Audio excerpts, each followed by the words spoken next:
Mama, nezabudni zavrieť a zasnúť. Áno. Ešte tu je tá mama, niečo mi to popravuje.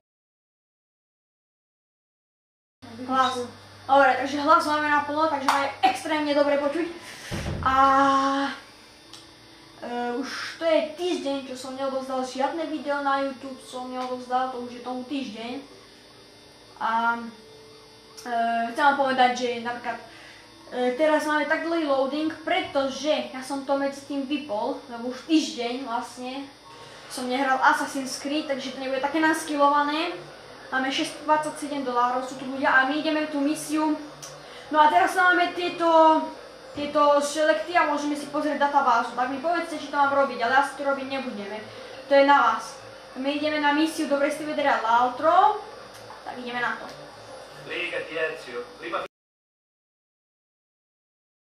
On povedal, že skôr, no dovresti vedere all'altro. Subito Federico non medico. Ale teraz, že my máme ísť za Frederico a on nás dovedie k lekárovi. Ale my si spravíme vlastnú cestu.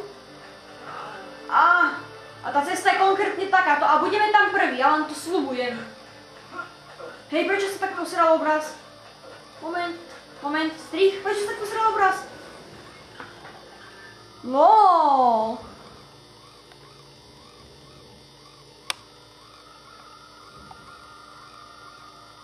Čo to je? No na to musím trošku zaostriť, aby bol ten obraz lepší. No.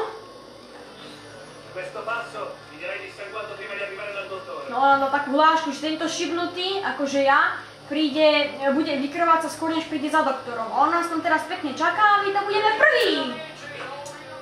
Tak. Dobre, že sa vás našli, doktor. Bratia auditore. Jak to, že sa nečudujem. Pozrite, jak ste sa doriadili. Á, není to nič. Musíte mu pomôcť. Tá pekná tvár je všetko, čo má. Daj sa vypchať. A to prekladám.